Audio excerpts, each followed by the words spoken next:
बिस्मिल्लाहिर्रहमानिर्रहीम इय्याक नअबुदु व इय्याक नस्तईन। मैं पहले तो शुरू करता हूँ असद, जो आपने अभी बात की कि खुर्रम दस्तगीर से जो उसके मुंह से सच निकलाया, पहले मैं ज़रा उसके ऊपर तबसरा कर दूँ। एक तो खैर मैं बड़ी देर से, बल्कि आज से 11 साल पहले मुझे याद है मैं किसी को इंटरव्यू दे रहा था तो मैंने तब ये कहा था कि ये दोनों इकट्ठे हो जाएंगे, जब भी मुझे इक़्तिदार मिलेगा ये इकट्ठे हो जाएंगे, इसलिए कि इनके इंटरेस्ट एक ही है और इनका एक ही इंटरेस्ट है कि कैसे चोरी करना है और कैसे उस चोरी को बचाना है, बाकी सब कुछ सेकेंडरी है। तो वो तो उसने कह ही दिया अपने मुंह से कि ये जो केसेस हैं 100 जजेस आ जाने थे और केसेस थे। अदलिया आज़ाद है पाकिस्तान में, तो अगर जजेस भी आ जाने थे, यहां तो आज़ाद अदलिया है, तो किस चीज़ का आपको डर है? मैं अदलिया के अंदर खड़ा हुआ 10 महीने, इन्होंने मुझे फ्लैट्स के ऊपर, लंदन के फ्लैट के ऊपर इन्होंने मुझे एक एक चीज़ ग्रिल की। मैं तो कोई मुल्क से बाहर नहीं गया, इसी अदलिया ने मुझे इंसाफ दिया। नून लीग की गवर्नमेंट थी, तो ये किस चीज़ से डर रहे हैं? तो इसलिए इनकी सिर्फ और सिर्फ एक कोशिश होती है कि पहले चोरी करो, फिर सारी कोशिश करो उस चोरी को बचाने के लिए, और जब तक इनको खौफ हो कि एनआरओ नहीं है तो मुल्क से बाहर चले जाओ, और फिर जैसे ही एनआरओ मिले वापस आ जाओ, फिर से चोरी शुरू करो। तो वो तो खैर खुर्रम दस्तगीर ने बात कर दी। लेकिन जो दूसरी बात उसने की कि जी आर्मी चीफ इमरान खान अपना रखवाना चाहता था, वो ये कह गया ना, और आर्मी चीफ रखवा के तो उसने कहा फिर तो हमारा ये 15 साल तक रह जाएगा और ये हटाया ही नहीं जा सकेगा, क्योंकि फिर एहतसाब भी हो जाएगा हमारा। इसके अंदर भी बड़ी हमें गौर करना चाहिए कि क्या इसका मतलब यह है कि कोई और आर्मी चीफ आएगा तो इनका एहतसाब रुक जाएगा? इसका यह भी मतलब है कि क्या अपना आर्मी चीफ चाहिए ताकि वो इनकी मदद करे? यानी वो जो बात कह गया है, इसके अंदर जरा हमें गौर करना चाहिए। पहली चीज तो उसने कहा कि इमरान खान अपना आर्मी चीफ रखवाएगा। मैं आज आप सबके सामने एक चीज वाज़ेह करना चाहता हूं। मैंने किसी सूरत, किसी वक्त, अल्लाह के सामने मैं हाजिर होकर ये बात करता हूं, मैंने कभी नहीं सोचा था कि नवंबर में किसको आर्मी चीफ बनाना है। वो सिंपली ये कि ये इशू था ही नहीं। मेरे ज़हन में तो ये था कि जब टाइम आएगा, मेरिट के ऊपर जो सबसे बेहतर होगा उसको मैं बना दूंगा। सारी जिंदगी जो मुझे जानता है, क्रिकेट में जब से 10 साल क्रिकेट कैप्टन रहा हूं, मैंने कभी अपनी जिंदगी में मेरिट को वायलेट नहीं किया। मैंने 10 साल क्रिकेट कैप्टन है, मुझे कोई आज कह दे कि इसने कोई अपना रिश्तेदार कोई दोस्ती में कुछ खिलाया हो, मैं शौकत खानम के अंदर मैं आज चैलेंज करता हूं कि एक आदमी बताए कि शौकत खानम में मेरिट के अलावा किसी को हायर किया, मैंने किसी की सिफारिश की हो। शौकत तरीन मेरे साथ बोर्ड ऑफ गवर्नर्स में पता नहीं कितने 10 साल थे, एक आदमी बताएं कि हमने मेरिट वायलेट की हो। इसलिए अल्लाह का शुक्र है कामयाब हॉस्पिटल है, इसलिए वो चल रहा है, इसलिए दुनिया की, पाकिस्तान की सबसे लीडिंग इंस्टीट्यूशन है, इंटरनेशनली रिकग्नाइज्ड है, क्योंकि वो मेरिटोक्रेसी है। उसमें नोबल यूनिवर्सिटी में एक आदमी बताया मैंने किसी को हायर किया कि गलत, आउट ऑफ मेरिट। मैंने अपनी जब गवर्नमेंट में हो, कोई मुझे बताया कि मैंने अपने रिश्तेदार दोस्तों को हायर किया हो, अपनी उनको पोजीशंस दी हो। ये मैं इसलिए मेरिट की बात करता हूं, मुझे खौफ खुदा है। जब आप मेरिट वायलेट करते हैं, आप किसी का हक मारते हैं, अल्लाह की बरकत चली जाती है। ये मेरा ईमान है, और इसलिए मैंने कभी नहीं सोचा था कि मैं कोई अपना आर्मी चीफ लेके आऊंगा। ये क्यों नवाज शरीफ को प्रॉब्लम था आर्मी चीफ का? क्योंकि नवाज शरीफ के चोरी का पैसा उसका इतना ज्यादा था कि वो चाहता था फौज को कंट्रोल करना। उसने बाकी सारे इदारे तो कंट्रोल कर चुका था। सारे इदारे जो अब आप तमाशा देख रहे हैं, इदारों का तो कत्लेआम हो रहा है आज। FIA तबाह, नैब तबाह, जो भी इदारे हैं आज आप देख लें कि ये सिर्फ कंट्रोल कर सबके ऊपर अपने लोग बिठा दिए। तो मैंने तो ये कभी नहीं सोचा था कि मुझे जरूरत है अपनी आर्मी चीफ की। नवाज शरीफ ने हमेशा अपनी पसंद का मेरिट को वायलेट करके अपना आर्मी चीफ लेके आया, क्योंकि उसको जरूरत है। इतना ज्यादा 30 साल से, इतनी मेहनत से इतना ज्यादा पैसा चोरी किया हुआ है, अब वो पैसा पड़ा है, सारी उसकी कंसंट्रेशन है, वो पैसा बचना कैसे है। ये आप इन सारों को کیونکہ میں تو 26 سال پہلے ان کے خلاف جہاد شروع کی تھی. یاد رکھیں, لوگ میرا مذاق اڑاتے تھے کہ جس کو سیاست نہیں جانتا, وہ یہ کہتے تھے کہ آپ نے اگر نواز شریف کے خلاف کھڑے ہیں تو زرداری سے تو دوستی کر لیں. میں 26 سال پہلے کہتا تھا یہ دونوں چور ہیں. ہمیشہ میں نے کہا, کبھی اس چیز کے اوپر کمپرومائز نہیں کیا. میرا ہمیشہ تھا کہ ان دونوں کے انٹرسٹ ایک ہے. جیسے ہی ان کا پیسہ تھریٹن ہوگا یہ اکٹھے ہو جائیں گے. یہ جب ایک دوسرے کو کہتے ہیں نا کہ تم چور ہو, جو کہتے تھے, 2 دفعہ ان کی گورنمنٹ کرپشن پہ گئی 90 کی دہائی میں, تو ہمیشہ یہ ایک دوسرے کے اوپر سچ بولتے تھے کہ فلانا چور ہے, لیکن یہ صرف الیکشن میں جیتنے کے لیے کہتے تھے. ان کا چوری کا کوئی ایشو نہیں تھا کیونکہ دونوں چوری کر رہے تھے. تو میں نے جب پارٹی اپنی اناؤنس کی, میں نے پہلے دن سے کہا یہ دونوں چور ہیں, اور مجھے کبھی کوئی شک نہیں تھا کہ جب بھی یہ میں پاور میں آؤں گا یہ دونوں اکٹھے ہو جائیں گے. تو ان کا تو انٹرسٹ چوری کرنا اور چوری کو بچانا, NRO لینا, ان کا تو انٹرسٹ یہ ہے. اور ان کا سارا یہ ثابت ہوا. اس لیے ان کو ہر ادارہ جو ان کی چوری کو تھریٹن کرتا ہے اس کو کنٹرول کرنا ہے. لہٰذا ڈر ان کو فوج سے ہوتا ہے. فوج سے کیوں ڈر ہوتا ہے؟ کیونکہ ISI اور ملٹری انٹیلیجنس ان کے پاس رپورٹس ہوتی ہیں ان کی چوری کی, تو یہ ان کو کنٹرول کرنا چاہتے ہیں کہ وہ اگر آؤٹ آف کنٹرول ہو جائیں تو ان کی چوری سامنے آ جائے گی. 2 دفعہ ان کی گورنمنٹس گئی 90s میں چوری کے اوپر. سو جو خرم دستگیر نے بات کی کہ جی اپنا یہ آرمی چیف لے کے آئے گا, عمران خان کو کوئی ضرورت نہیں اپنے آرمی چیف رکھنے کی. مجھے کوئی اپنی چوری نہیں بچانی. مجھے تو جو میرٹ کے اوپر بہترین, کیونکہ ہم چاہتے ہیں کہ ہمارا فوج کا ادارہ مضبوط ہو. مضبوط تب ہوگا جب اب میریٹوکریسی ہو. تو ہمارا تو انٹرسٹ یہ ہے.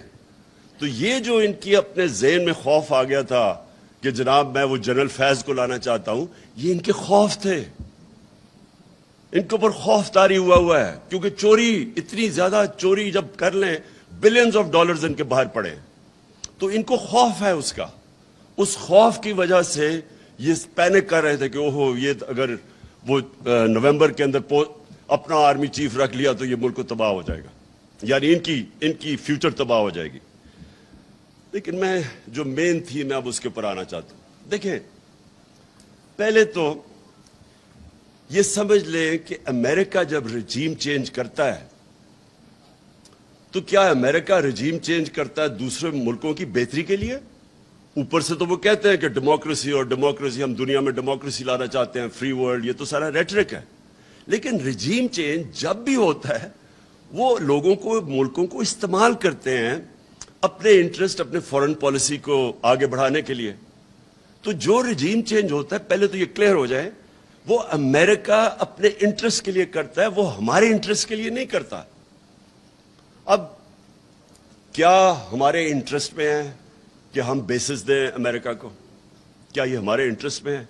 کیا ہمیں پتہ نہیں چلا کہ ابھی یہ جو وار آن ٹیرر ہوئی تھی, اس میں جو ہماری تباہی ہوئی, یہ اسلام آباد ایک فورٹرس بنا ہوا تھا, خود کش حملے ہو رہے تھے, کرکٹ ٹیم یا ٹور نہیں کرتی تھی, انویسٹر تو بڑی دور کی بات ہے. کیا یہاں میریٹ کے اندر جو بم بلاسٹ ہوا, تو ہمیں سب کو پتہ ہے کہ ہم استعمال ہوئے تھے اس میں. ہمیں ہمارے سربراہ کو دھمکی دی گئی تھی تب بھی کہ we will bomb you into stone age اگر آپ ہماری جنگ میں نہیں شامل ہوں گے. اور ہم شامل ہوئے, جھوٹ بولا ہمارے سے. مجھے یاد ہے میں وہ میٹنگز میں تھا کہ نہیں جی ہم تو ان کو صرف لاجسٹیکل سپورٹ دے رہے ہیں. ادھر سے شروع ہوا. میرے اسمبلی میں تقریر ہے جب انہوں نے فوجیں بھیجنی شروع کی اپنی وزیرستان میں نے ان کو سمجھایا. کیونکہ اگر آپ نے تاریخ پڑھی ہو, سارے اس علاقے کی تاریخ پڑھی ہو, اتنی اسٹوپیڈیٹی کبھی بھی کسی ہمیں نہیں کرنی چاہیے تھی. مجھے ابھی بھی یاد ہے میں نے سپیچ کی کہ میں وہ علاقوں کو کیوں بہتر جانتا تھا. میں نے ایک ٹریول بک لکھی تھی سارے قبائلی علاقے میں پھر کے. اس ٹریول بک میں جب آپ نے تاریخ پڑھی ہو تو آپ کو پتا ہونا چاہیے, آپ کو یا پتا یا نہیں, کہ جو سب سے زیادہ انگریز فوجی مرا تھا وہ وزیرستان میں مرا تھا, یہ قبائلی علاقے میں مرا تھا. 80 سال کے اندر سب سے زیادہ ان کی کیجولٹیز ادھر ہوئی تھی, اور 1947 تک وہ ان کی کیجولٹیز ہوتی رہی تھی. باقی ہندوستان میں अमन था 1857 के बाद, लेकिन कबायली इलाके में कॉन्स्टेंटली कहीं ना कहीं लड़ाई हो रही थी। 1935 में आधी ब्रिटिश इंडियन आर्मी इसके बाहर थी, वजीरिस्तान के बाहर।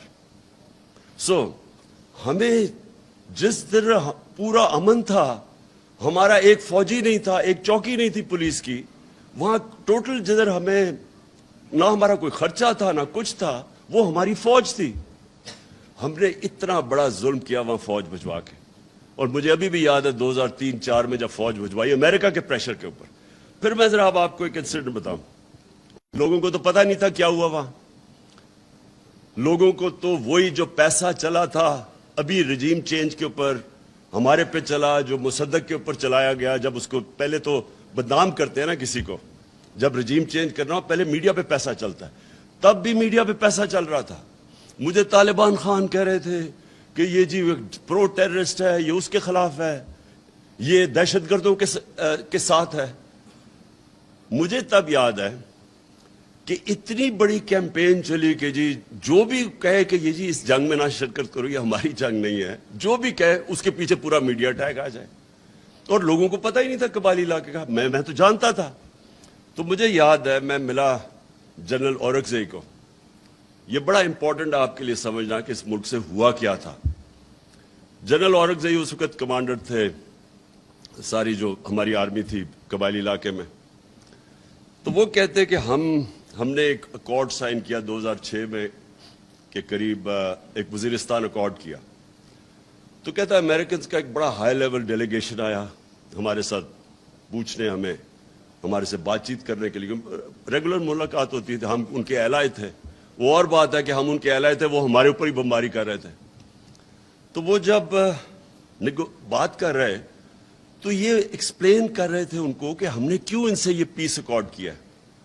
इन्होंने बताया कि हमारी कैजुअल्टीज बहुत ज्यादा हो रही थी, हम पाकिस्तान की फौज की कैजुअल्टीज हो रही थी। तो वो एक कहता, उनका जो एक सीनियर आदमी वो चुप करके सुनता रहा। जब हमने उसको एक्सप्लेन कर दिया कि जी हमारे ये मसले थे इसलिए हमने वजीरिस्तान अकॉर्ड साइन किया है, तो वो कहता, वो सीनियर जो उनका ऑफिशियल था वो कहता, ये जरा सुने, we are paying you to fight not to have peace accords. हुक्म दिया और उन्होंने अकॉर्ड तोड़वाया, ड्रोन अटैक करके तोड़वाया अकॉर्ड। तो हम मर रहे थे यहां, हम यानी कोई पाकिस्तानी उधर भी मर रहा है इधर भी मर रहा है, हमारे ऊपर ड्रोन अटैक्स हो रहे थे। मुझे आज बताएं कि एक जगह कभी किसी ने अप्रिशिएट किया है कि जिस मुल्क ने उनके साथ वॉर ऑन टेरर के अंदर सबसे ज्यादा कुर्बानियां दी, एक जगह अप्रिसिएशन हुई है? वो इसलिए नहीं हुई कि हमने अपने आप को इस्तेमाल होने दिया। तो मैं जब ये कह रहा था कि ये बेसिस के ऊपर एब्सोल्युटली नॉट, वो इसलिए कि मेरे मुल्क का इंटरेस्ट है। हम क्यों किसी की जंग में शामिल हो? हम अगर अफगानिस्तान के अंदर अब तालिबान की गवर्नमेंट है, हमें क्या जरूरत है कि उनको यहां से कोई उधर अटैक जाए या वो कुछ करे? और हमें क्या जरूरत पड़ी हुई है कि हम वैसी कॉम्बैटेंट बन जाए? आप जितने मर्जी कहें कि नहीं जी हम सफाइयां पेश करें, लेकिन जैसे ही आपकी जमीन इस्तेमाल होगी आप ऑटोमेटिकली उनके साथ उनके शामिल हो जाएंगे उनकी जंग में। इसलिए ये हमारा इंटरेस्ट है। देखिए, मैं कभी अपने आप को एंटी अमेरिकन नहीं समझता। हमारी बड़ी जबरदस्त पाकिस्तानी अमेरिकन कम्युनिटी है जो सबसे अमीर पाकिस्तानी डायस्पोरा है। हमें तो कभी उनसे ताल्लुकात खराब नहीं करने चाहिए। हमारे जो अमेरिका सुपर पावर, एक्सपोर्ट्स हमारी सबसे ज्यादा अमेरिका है, हमें किसी सूरत ताल्लुकात नहीं खराब करने चाहिए। लेकिन क्या हमें अपने आप को इस तरह टिश्यू पेपर की तरह इस्तेमाल होना चाहिए? अब उनका एजेंडा क्या है? उनका एजेंडा बड़ा सीधा है, इसराइल को रिकॉग्नाइज करो, हिंदुस्तान को एक्सेप्ट करो कि यहाँ लोकल थानेदार है हमारा, उनको अपनी कश्मीर को भूल जाओ, क्योंकि वो चाहते हैं कि हिंदुस्तान तकड़ा हो और ताकि वो चाइना को फेस करे। तो हमें वो चाहते हैं कि हम बड़े आराम से जो हिंदुस्तान का है उसको सल्यूट करो। अब क्वेश्चन ये है कि क्या ये पाकिस्तान का इंटरेस्ट है?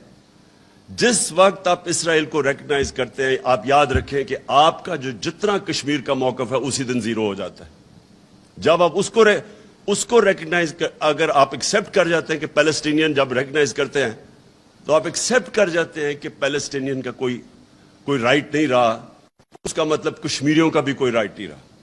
तो आप वो कश्मीरियों की जो 1 लाख से ऊपर उन्होंने कुर्बानियां दी हैं पिछले 30 साल से, उस सारों के ऊपर उनकी कब्र खोद देते हैं। जो कश्मीरी आज देख रहे हैं कि वाहिद पाकिस्तान खड़ा है उनके साथ जो बोलता है, जिस वक्त उनको ये पता चला कि पाकिस्तान ने रिकग्नाइज कर दिया और इंडिया से ताल्लुकात ठीक कर दिए, कश्मीर इशू खत्म हो गया। और वो खत्म हो गया था पहली दफा जब ये उठा है यूएन सिक्योरिटी काउंसिल में, इंटरनेशनल फोरम से, वो हमारे दौर में उठा है। उससे पहले तो ये नहीं लेता था। नवाज शरीफ जब हिंदुस्तान गया, इसने तो हुर्रियत कॉन्फ्रेंस के मेंबर्स को ही नहीं मिला ये कि नरेंद्र मोदी ना नाराज हो जाए। हम इंडिया के खिलाफ, हम चाहते हैं कि इंडिया से अच्छे ताल्लुकात हो, कोशिश भी की, लेकिन आप किधर लाइन ड्रॉ करेंगे कि किधर एक मुल्क का नजरिया आएगा, किधर आपका मौकफ आएगा कि जिसके ऊपर आप एक पाकिस्तान बड़े ख्वाब का नाम था। तो जब आपके कुछ असूल ही खत्म हो गए कि अच्छा ये जो हुसैन हक्कानी और ये नजम सेठी टाइप्स हैं, ये क्या चाहते हैं? ये चाहते हैं आराम से गुलामी करो, अमेरिका की जो वो कहता है मानो, तो वो थोड़े से डॉलर्स भेज देंगे। मेरा अगला क्वेश्चन ये कि क्या इससे पाकिस्तान पैर पे खड़ा हो जाएगा? क्या और थोड़े और डॉलर मिल जाएंगे? क्या ये मुल्क सर्वाइव कर जाएगा? क्या ये मुल्क अपनी सारे प्रिंसिपल स्टैंड खत्म करके, अपना नजरिया खत्म करके, क्या ये कोई मुझे गारंटी कर सकता है कि मुल्क तरक्की कर जाएगा? क्या ये नहीं हम करते आए आज तक? स्वाय वो जुल्फिकार अली भुट्टो के चंद सालों के निकाल दें तो आज तक तो हम गुलामी करते आए हैं। जो वहां से हुक्म आता था हम मान जाते थे। अपने मुल्क के कानून तोड़ के, अपनी आइन की खिलाफ वर्जी करके हम उनको सर्विस करते रहे। यहां से वॉर ऑन टेरर में FBI या पाकिस्तानियों को उठा के ग्वांटानो में ले जाती थी, कोई पूछने वाला नहीं था किसी को, जो वो चाहते थे। रेमंड डेविस को उन्होंने दिन दिहाड़े, उसने 2 लोगों को कत्ल किया, एक को मारा, बीवी ने उसकी खुदकुशी की। सारे पाकिस्तानियों के सामने उसको उठा के वापस कर दिया और हमें उसने कहा कि नहीं जी इसको वहां सजा होगी। कोई उसको सजा नहीं हुई। कोई पाकिस्तान की, कोई हमारे कानून, हमारे लोगों के राइट्स, वो जो 4 लोग मरे थे, किसी को इसकी फिक्र नहीं थी। और कितने और केसेस हैं। रमजी यूसुफ का केस है, इमल कांसी का केस है। अपने कानून तोड़ के हमने अमेरिकनों की खिदमत की है। क्या हमें कोई फायदा हुआ? क्या पाकिस्तान अपने पैर पे खड़ा हुआ? क्या हमारी कोई इकोनॉमी ऊपर गई? क्या वॉर ऑन टेरर में 80,000 लोग मरवा के क्या उन्होंने कोई अप्रिशिएट किया? कोई बहुत बड़ी एड दे दी? वो $20 अरब टोटल एड दी उन्होंने, या $150 अरब का मुल्क को नुकसान हो गया।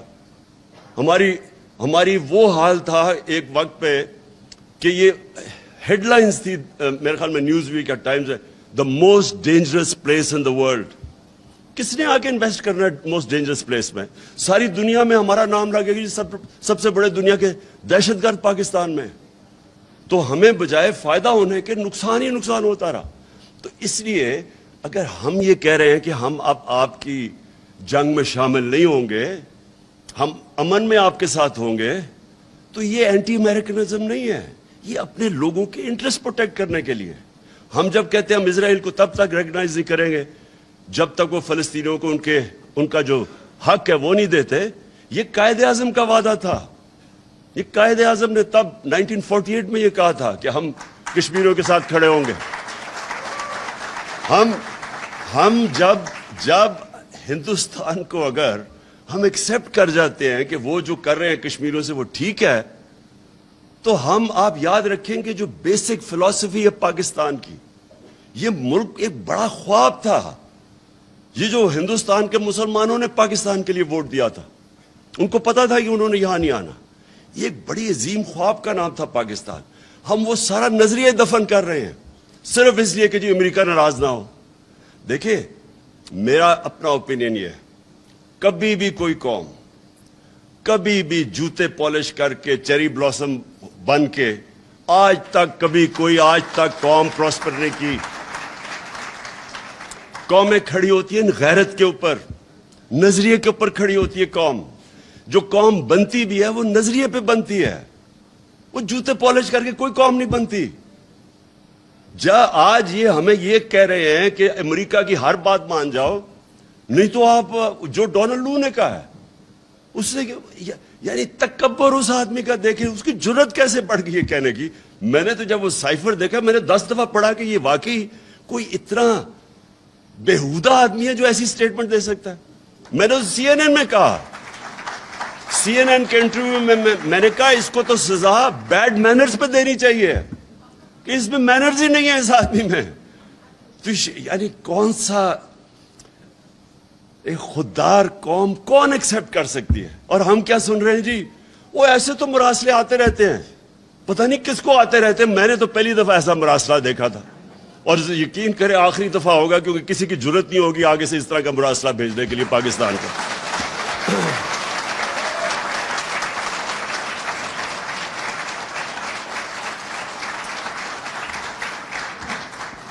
देखिए जी, एक बस अब सुने जरा मेरी बात। देखिए ये बड़ा इंपॉर्टेंट है। अब हम खड़े किधर हैं? हम उधर हैं। मैं समझता हूं कि ये पाकिस्तान के लिए एक वो फैसला कुन मोड़ पे आ गया पाकिस्तान, जिधर सारे लोगों को फैसला करना होगा या उन्होंने एक रास्ता लेना है पाकिस्तान की एक खुददारी का, और एक मुश्किल रास्ता है पाकिस्तान की हकीकी आजादी का, या इन चोर डाकुओं को जो ऊपर हम। और मैं दूसरी चीज, यानी मेरे सबसे ज्यादा मुझे तौहीन किधर हुई है? मुरासले की तो मुझे तकलीफ हुई, लेकिन जब मैंने ये चोर डाकुओं को देखा कि हमारे ऊपर मुसल्लत कर दिया है, मुझे उस सबसे ज्यादा तकलीफ इस पे हुई कि वो कितनी हकारत से हमें देखते हैं, कि उनको शर्म भी नहीं आती कि इस तरह के लोगों को हमारे ऊपर बैठा दिया। अपने मुल्क के अंदर देखें, मैं मगरबी सिविलाइजेशन को सबसे बेहतर जानता हूं। अपने मुल्क के अंदर मैं आपको लिख के देता हूं कि बेल के ऊपर कोई हो, जमानत पे कोई हो, उसको कोई नौकरी लेके दिखा दे। ये नामुमकिन है कि 60% कैबिनेट बेल के ऊपर हो, अरबों रुपए के करप्शन के केसेस हो, और आप उनको एक मुल्क के ऊपर बैठा दें। यानी इससे ज्यादा हमारी तौहीन क्या होगी? यार ये सिर्फ यही नहीं है कि इन्होंने चोरों को ऊपर बैठा दिया जो 30 साल से चोरी कर रहे थे। इससे ज्यादा बड़ी चीज है कि इन्होंने हमारे मुल्क की अखलाकियात को कितना नीचा देखा होगा। यानी वो क्या समझते होंगे कि हम कितने गिरे हुए लोग हैं कि हम चुप करके इन चोरों को कबूल कर लेंगे। इससे ज्यादा शर्मनाक चीज, देखिए मैंने दुनिया देखी है, मैं इसलिए कह रहा हूं, मैंने दुनिया के अंदर किसी खुददार मुल्क के अंदर इस तरह की चीज को तस्वर भी नहीं कर सकता। मैं जब ये देख रहा था, जब मुझे ये पता चला इस साजिश का, और साजिश का मुझे साल पहले अंदाजा हो गया था कि गेम शुरू हुई है, तो जब भी मैं सोचता था ना, तो मैं हमेशा सोचता था कि ये साजिश कैसे होगी? क्या शहबाज शरीफ को मुल्क का कोई प्राइम मिनिस्टर बना देगा? लोग कहते हैं कि देखें ये इमरान साहब आपने क्यों कुछ नहीं, जब आपको पता था साजिश हो रही है क्यों नहीं कुछ किया? मैं यकीन करो, मैं ऑनेस्टली आपको एक बात आज बता रहा हूं, मैं तस्वर भी नहीं कर सकता कि कोई शहबाज शरीफ को मुल्क का प्राइम मिनिस्टर बना देगा। मैंने एक दिन मैंने न्यूट्रल से बात की,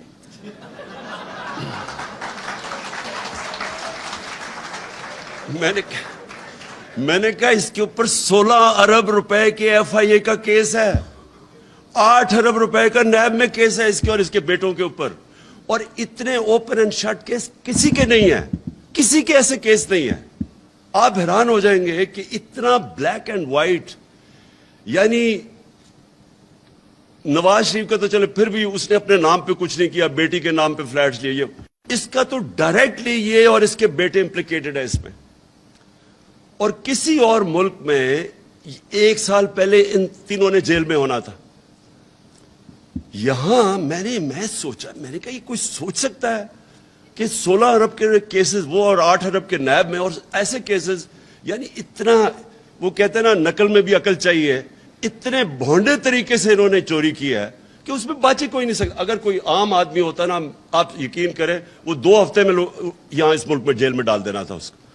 तो اس لیے وہ تیاری نہیں ہے, کچھ نہیں کیا. میں آخری منٹ تک سوچتا رہا کہ نہیں یہ نہیں ہو سکتا, کہ اس کو نہیں بنا سکتے. یہ کیوں فیصلہ کن وقت ہے؟ کیونکہ اب اس سیٹ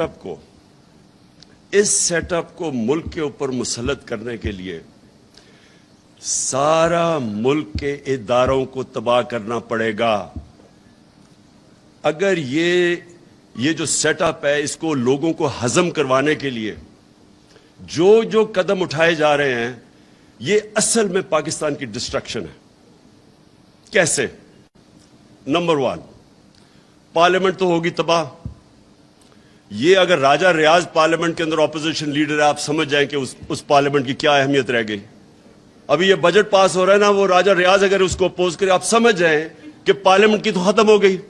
ادھر جو پنجاب کے اندر مذاق ہو رہا ہے, جو پنجاب میں مذاق ہو رہا ہے, یہ جمہوریت کی توہین ہے. یہ ہماری عدلیہ کے لیے بہت بڑا چیلنج ہے کہ جس طرح کی چیزیں کی جا رہی ہیں, وہ مجرم نمبر 2 اس کو مسلط کرنے پہ پنجاب میں آپ یقین کریں کہ جمہوریت کی پارلیمنٹ کی دھجیاں اڑائی جا رہی ہیں. ایک وہ اوان اقبال کے اندر پارلیمنٹ چل رہی ہے, تو دوسری چل رہی ہے پارلیمنٹ ہاؤس میں. مذاق ہو رہا ہے. جو الیکشن کمیشن کر رہے ہیں, جس طرح کا اس نے سمپل چیز تھی کہ جیسی وہ جو ریزرو سیٹس جاتی ہیں تو وہ ایک دم ریپلیس ہو جاتی ہیں, وہ الیکشن کمیشن جس طرح کوشش کر رہے ہیں انجینئر کرنے کے لیے حمزہ شریف کو بٹھانے کے لیے, ساری الیکشن کمیشن کی کریڈیبلٹی ختم ہو چکی ہے. آج کوئی کسی میں یہ نہ کہے کہ ختم ہو جائے گی, اس کی کریڈیبلٹی ختم ہو چکی ہے. ہمیں پتہ ہے وہ جا کے بیٹھتا ہے وہ شہزادہ اور شہزادی لاہور میں, اور ان کے ایم این ایز آتے ہیں بیٹھ کے, وہ ساری انجینئرنگ کر رہے ہیں. جو وہ اٹھایا ہوا ہے انہوں نے لاہور کے اندر, ایک بریگیڈیئر رانجھا ہوتے تھے جنہوں نے 2013 میں ساری انجینئرنگ کی تھی نون لیگ کے لیے. اور اب جو ہو رہا ہے, اس سے کیا ہو رہا ہے؟ اس سے نقصان صرف پاکستان کی جمہوریت کو ہو رہا ہے. جب آپ کی الیکشن کے اوپر اتنا بڑا کوشچن مارک آ جائے کہ جس طرح کی انجینئرنگ سے وہ آپ کوشش کر رہے ہیں 20 حلقے جتانے کے لیے ان کو, یا کسی طرح وہ حمزہ شہزادہ شریف بن جائے آ کے چیف منسٹر, یہ الیکشن کمیشن, جمہوریت کی تباہی, پاکستان کے جسٹس سسٹم کی تباہی, اور جو سب سے امپورٹنٹ چیز جس کی تباہی ہے, پاکستان کی مورالٹی کی, مورل سٹینڈرڈز کی. دیکھیں مورالٹی کے اوپر کھڑا ہوتا ہے ملک. پلیز ایک چیز یاد رکھیں, کیونکہ میں نے تو بڑا کلوزلی دیکھا ہوا ہے برطانیہ کا سسٹم اور جو پاکستان کا, کیونکہ میں تو 25-30 سال بیچ میں رہتا تھا کرکٹ کی وجہ سے. دیکھیں جو ملک کھڑا ہوتا ہے نا, وہ کھڑا ہی ہوتا ہے ایک چیز پہ, مورل ویلیوز پہ. نبی صلی اللہ علیہ وسلم نے جو مدینہ کی ریاست سیٹ اپ کی تھی, میں اس لیے لوگوں کو بار بار سمجھاتا ہوں کہ ہمارا جو ماڈل ہے وہ دنیا نے اڈاپٹ کیا ہوا ہے مدینہ کی ریاست کا. میں نے مدینہ کی ریاست کی اس لیے بات کہ وہ اصول جو انہوں نے سیٹ اپ کیے تھے مدینہ میں, وہ آج جو کامیاب ویسٹرن ڈیموکریسی ہے اس میں وہ اصول اڈاپٹ کیے ہوئے ہیں. جو امر بالمعروف ہے, اللہ کا حکم ہے کہ اچھائی کے ساتھ کھڑی ہو, وہ کیا ہے کہ معاشرہ برائی کو فائٹ کرتا ہے. اب آپ کے سامنے یہ تماشا ہو گیا ہے کہ لوگوں کو اوپر بٹھا دیا ہے. یہ معاشرے کے اوپر اللہ نے فرض کیا ہوا کہ آپ نے اس کے خلاف کھڑے ہونا ہے. یہ معاشرے کی ذمہ داری ہے, یہ عمران خان کی اکیلے کی ذمہ داری نہیں ہے, یہ میری پارٹی کی ذمہ داری نہیں ہے, یہ قوم کی ذمہ داری ہے. اللہ کا حکم ہے امر بالمعروف, سچائی اور حق کے ساتھ کھڑے ہو, برائی کے خلاف کھڑے ہو. اللہ نے آپ کو نیوٹرل رہنا کی اجازت نہیں دی, کوئی اجازت نہیں دی اس نے کہا سائیڈز لو. اور معاشرے کی جو بنیاد ہے وہ مورل سٹینڈرڈز پہ کھڑی ہوتی ہے. جرمنی جاپان کو بمباری مار کے انہوں نے تباہ کر دیا 1945 کے بعد. بلڈنگز نہیں کھڑی, تصویریں دیکھیں ذرا, ایک بلڈنگ نہیں نظر آتی کھڑی. وہ 10 سالوں میں دونوں ملک کھڑے ہو گئے, کیونکہ مورالٹی کے اوپر اور انصاف کو آپ بمباری سے نہیں ختم کر سکتے. جو قوم جس کی مورالٹی انٹیکٹ ہوتی ہے اس کو آپ ختم ہی نہیں کر سکتے. ختم کرتے ہیں جب ایک قوم کی مورالٹی ختم ہوتی ہے, آپ کو بمباری کی ضرورت نہیں پڑتی. میرے سامنے ہماری زندگی میں بیروت ہوتا تھا دبئی. ہماری زندگی میں ساری دنیا چھٹیاں بنانے کے لیے بیروت جاتی تھی. لیبنان ایک سب سے خوشحال طبقہ تھا سارے مڈل ایسٹ میں. آج اس کے ذرا حالات دیکھیں, 70% لوگ غربت سے نیچے گر گئے. کوئی کسی نے بمباری نہیں کی. ان کی کرپشن نے, کرپشن ہوتی ہے جب آپ کی مورل سٹینڈرڈز گر جاتی ہیں, جب کرپشن آ جاتی ہے, ان کی کرپشن نے ختم کر دیا لیبنان کو. آج وہاں غربت ہے, لوگ چھوڑ چھوڑ کے جا رہے ہیں باہر. جو ہمارے ظلم کیا ہے, یہ امریکہ کو تو فائدہ ہو گیا, وہ تو انہوں نے رجیم چینج کر دی. ان کا مقصد ہماری بہتری تو نہیں تھی, وہ تو اپنے آپ کو پاکستان کو پھر استعمال کرنا چاہتے ہیں. لیکن ہمارے لوگ یہ جو اوپر آ کے بیٹھے ہیں, ان کا مقصد کیا تھا؟ ان کا مقصد اپنی چوری بچانا تھا, جو خرم دستگیر نے کہہ دیا. اب جب چوری بچانی ہے تو چوری بچانے کے لیے یہ پھر سے میں ریپیٹ کرتا ہوں, اپنے سارے انصاف کے اداروں کے قبر کھود دیا انہوں نے. جو انہوں نے نیب کے امینڈمنٹس کیے ہیں, اس کا تو سمپل مطلب یہ ہے کہ وائٹ کالر کرائم کو اب پاکستان میں اجازت دے دی ہے. صرف وہ بھینس چور اور گاڑی چور اور وہ سائیکل چوروں کو پکڑ کے جیلوں میں ڈالو, باقی ان کو تو اجازت مل گئی ہے. وائٹ کالر کرائم دنیا میں پکڑنا مشکل ہوتی ہے. اس کے لیے آپ کو بڑے وکیل چاہیے, سیٹ اپ چاہیے. تو وہ بڑی مشکل سے نیب بنی تھی. نیب نے اچھے برے کام کیے, وہ کئی دفعہ ان کو اجازت دی گئی. ہمارے دور میں اجازت دی نیب کو. ہمارے دور میں 480 ارب روپیہ نیب نے ریٹریو کیا تھا 3.5 سالوں میں. اس سے پہلے 18 سال میں 280 ارب روپیہ ریٹریو کیا تھا, کیونکہ ہم نے نیب کو چھوڑا ہوا تھا. ہم کوئی اس کو پریشر نہیں کر رہے تھے. اب انہوں نے آ کے نیب ختم کر دیا. اس انٹیریئر ثناء اللہ کے نیچے جب نیب ہوئے گی, آپ خود ہی اندازہ لگائیں کہ وہ نیب نے کیا کرنا ہے. اب وہ صرف وکٹمائز کریں گے, لوگوں کو تنگ کرے گی, استعمال کریں گے, ایف آئی اے کو استعمال کریں گے کیسز بنانے کے لیے. تو یہ ادارے تو ختم ہو گئے اب. لیکن سب سے امپورٹنٹ چیز یہ, میں پھر سے ریپیٹ کرتا ہوں, انہوں نے اس ملک کی اخلاقیات کے اوپر جو ظلم کیا ہے, ان چوروں کو اوپر بٹھا کے, اور ان چوروں کو اپنی چوری بچانے کے لیے, اب این آر او لینے کے لیے, اب یہ جو کریں گے ملک کے ساتھ, میں آپ کو یقین دلاتا ہوں پاکستان کو کسی دشمن, بیرونی دشمن کی ضرورت نہیں ہے. یہ وہ کام کر دیں گے جو کوئی دشمن نہیں کر سکتا. یہ اندر سے ملک کو تباہ کریں گے. اور آپ کے سامنے ہے کہ ایک چلتی ہوئی, ابھی شوکت طرین نے آپ کو فگرز دکھا دی کہ ہر چیز پازیٹیو تھی پاکستان کی. انڈسٹریل گروتھ پازیٹیو تھی, ایگریکلچر, وہ ابھی جمشید چیبہ نے بتایا, وہ بتانا تھا کہ ایگریکلچر گروتھ اوپر جا رہی تھی. ہر سروسز انڈسٹری, آئی ٹی کے اندر ہم نے چینجز لے کے آئے تھے. پاکستان کی ایکسپورٹ جو اصل چیز ہے, جس سے ملک اوپر جاتا ہے, ایکسپورٹس اوپر جا رہی تھی. اوورسیز پاکستانی نے کانفیڈنس تھا پاکستان میں, ریمیٹنسز ریکارڈ بھیج رہے تھے. اور وہ ٹائم جو کہ سب سے مشکل ٹائم تھا, پہلے بینکرپٹ اکانومی, اس کو سٹیبلائز کرنا, پھر کرونا آ گیا, پھر کموڈیٹی سپر سائیکل آ گیا, اس سارے میں سے نیویگیٹ کر کے ملک کو نکال رہے تھے. میں نے اور شوکت نے جب جا کے نیوٹرلز کو سمجھایا کہ پولیٹیکل انسٹیبلٹی ملک نہیں افورڈ کر سکتا, بڑی مشکلوں سے, کیونکہ ایک انٹرنیشنل سپر سائیکل آیا ہوا ہے, ہمارے پاس فورن ایکسچینج کی کمی ہے, ہمارا روپیہ, ہمارا کرنسی افیکٹ ہوگی پولیٹیکل انسٹیبلٹی سے. یہ بالکل اس سازش کو روکیں, کیونکہ سب سے پہلا امپیکٹ پڑنا تھا ہماری کرنسی کے اوپر, فورن ایکسچینج پہ, جیسی انسٹیبلٹی ہونی تھی. اور وہی ہوا, اور وہی نہیں ہوا جو اس کے امپیکٹ پڑے. اور یہ جو 3 سال سے لگے ہوئے تھے, مہنگائی اور نااہل ہے, ہمیں پوری طرح پتا تھا کہ ان کو نہ سمجھ تھی اکانومی کی, کیونکہ اگر کرتے تو 10 سال جو پہلے انہوں نے کیا تھا, ہمیں تو پتا تھا کیا کرنا ہے. ان کی کوئی تیاری نہیں تھی, صرف ایک تیاری تھی کہ این آر او انہوں نے لینا تھا. اس کے اندر آپ کے سامنے ساری آج اکانومی نیچے جا رہی ہے, پاکستان ڈی سٹیبلائز ہوا ہے. عام لوگوں کے لیے مہنگائی وہ ہوئی ہے ان کے 2 مہینے میں جو ہمارے 3.5 سال میں اس طرح کی مہنگائی نہیں ہوئی. ہمارے اوپر بھی کموڈیٹی سپر سائیکل تھا, ہم نے بھی ڈیل کرنا تھا کرونا کے ساتھ.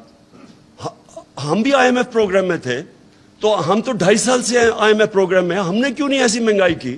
انہوں نے آتے ساتھ ہی سارا کچھ یا ہمارے پہ ڈال رہے ہیں یا آئی ایم ایف پہ ڈال رہے ہیں, کیونکہ ان کی سوچ ہی صرف اپنی ذات کے اوپر تھی. جو خرم کہ ہمارا تو مقصد یہ تھا کرپشن بچانا. تو میں آخر میں, آج میں آخر پاکستانیوں کے سامنے کہ دیکھیں یہ ایک جینوئن پاکستان میں ایک آ گیا ہے کراس روڈ، یا ادھر جا سکتے ہیں یا ادھر جا سکتے ہیں، وہ نیوٹرل بیچ میں راستے کا وہ گیئر ہی نکل گیا۔ فیصلہ اب ہم نے کرنا ہے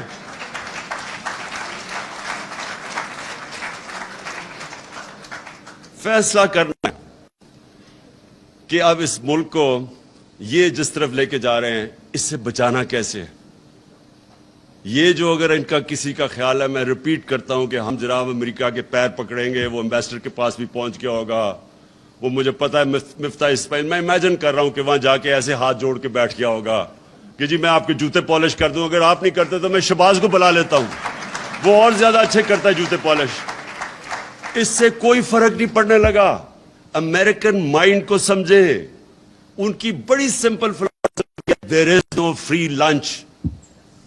ہر چیز کی قیمت ہے، اور وہ جو قیمت ہے وہ اگر پاکستان اگر وہ قیمت ہم ادا کرنے کے لیے تیار ہیں تو سارا نظریہ پاکستان کو دفن کرنا پڑے گا۔ بڑا عظیم اس کا نظریہ تھا، اور اس کا نعرہ تھا کہ پاکستان کا مطلب کیا، لا الہ الا اللہ۔ یہ بڑا عظیم نعرہ ہے، یہ خودداری کا نعرہ ہے، غیرت کا نعرہ ہے۔ یہ کبھی بھی یہ ایک چھوٹے سے آدمی کو بڑا آدمی بنا دیتا ہے، لا الہ الا اللہ۔ ایک عام آدمی لا الہ الا اللہ کے اوپر خودداری آ جاتی ہے، اس پہ غیرت آ جاتی ہے، رسپیکٹ کرتے ہیں لوگ اس کو۔ یہ جو آپ جھکتے ہیں، اور مجھے شرم آتی ہے کہ جس طرح انہوں نے ہمارا دنیا میں ذلیل کیا اب تک، جا کے جس طرح پرچیاں پکڑ کے اس کے اوباما کے سامنے بیٹھے ہوں، جس طرح پتہ نہیں وہ کوئی اس کا کوئی پتہ نہیں گیا ماسٹر ہے اس کا۔ اور دوسری طرح وہ اچھا اوباما تو دور کی بات ہے، یہ امریکن ایمبیسڈر کے سامنے آپ کو دیکھنا پڑے گا کیسے گرتے ہیں۔ تو یہ جب برٹش ایمبیسڈر کو کیک کھلایا جا رہا ہے، کیک کھلایا جا رہا ہے اس کو کہ شاید وہ ہماری سفارش کر دے۔ یہ جو بے شرمی ہے، یہ لا الہ الا اللہ اس کو دور کرتا ہے۔ کوئی نہیں ہے خدا سوائے اللہ کے، کوئی کسی کے سامنے اللہ کا حکم ہے، تمہیں جھکنے کی ضرورت ہی نہیں ہے کیونکہ اللہ ہے۔ یہ دیکھیں، یہ اب ہم ریئلائز نہیں کرتے۔ میں اتنی دیر سے جب بھی میں یہ کرکٹ بھی کھیلتا تھا مجھے بڑی تکلیف ہوتی تھی۔ کبھی میں دیکھتا تھا جا کے ہمارے جو لیڈرز ہیں جس طرح یہ بے شرمی سے ان کے سامنے جھکے ہوئے ہوتے تھے۔ بالکل اس نے اسد نے صحیح بات کی۔ 22 کروڑ، دنیا کا 5واں بڑا آبادی میں ملک ہے، نیوکلیر آرمڈ سٹیٹ ہے، ہماری ایک زبردست فوج ہے جو ہمیں پروٹیکٹ کر سکتی ہے۔ ہماری عوام جب موقع ملتا ہے، اوورسیز پاکستانی میں ایسا ٹیلنٹ بیٹھا ہوا ہے، ایکسل کرتے ہیں۔ لیکن جب لیڈر یہ شہباز شریف بن جائے اور یہ سارے چور اوپر بڑھ جائے، آپ ایک فیکٹری کے اوپر چوروں کو بٹھائے، فیکٹری آپ کی بند ہو جائے گی، ملک کیسے چل سکتا ہے؟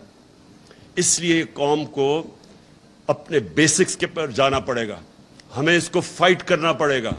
میں اس کو جہاد سمجھتا ہوں، حقیقی آزادی کی یہ جہاد ہے، اور اس کے لیے میری آج ساری قوم کو ہے کہ میں نے تو کسی صورت اس کو ایکسپٹ نہیں کرنا۔ میں نے تو جو بھی ہو جائے میں نے ان چوروں کا مقابلہ کرنا ہے۔ میرا صرف آخری ایک سوال ہے اپنے نیوٹرل سے، صرف اس پہ میں ختم کر رہا ہوں اپنی تقریر، کہ اگر گھر کے اوپر ڈاکہ پڑے تو کیا چوکیدار نیوٹرل ہو سکتا ہے؟ Thank you.